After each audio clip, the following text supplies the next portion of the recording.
Je dirais que le Québec est un peu dans un état de sidération face à cette histoire. Nous ne sommes pas familiers des histoires de fadettes et des grandes écoutes de François Mitterrand qui, ici, ont défrayé la manchette pendant longtemps. Au Québec, au Canada, on avait la prétention d'avoir des mœurs beaucoup plus sophistiquées et beaucoup plus transparentes. Il semble que ça soit pas tout à fait le cas.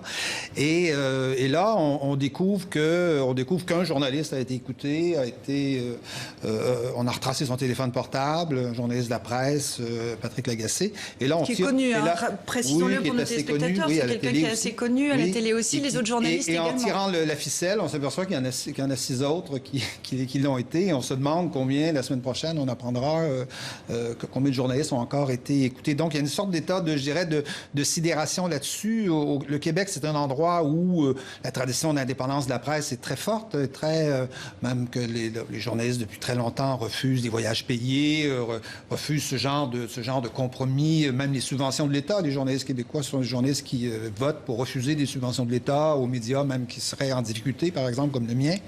Voilà. Et donc, c'est vraiment un état de sidération.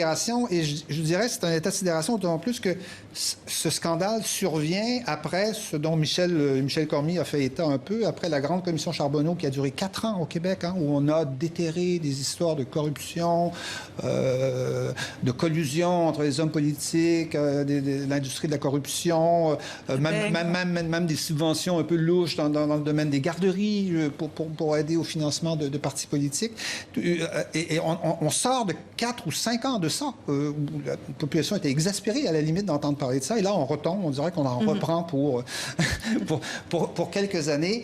Tout ça décrit un état, je dirais, où depuis 10 ans, 20 ans au Québec, je crois. 20 ans, je dis 20 ans parce que c'est 95, le référendum de 95. Je pense que ça joue un rôle où on a négligé la chose publique. Le Québec a été pendant 30, 40 ans un exemple en termes de transparence, en termes de loi sur le financement des partis politiques. Rappelons-nous René Lévesque dans les années 70, 80. On était un exemple au Canada, on était un exemple dans le monde. Après 95, on a négligé, je dirais, la chose publique. Le plus bel exemple, c'est l'état des routes au Québec, qui est à peu près dans le même état que notre morale politique aujourd'hui.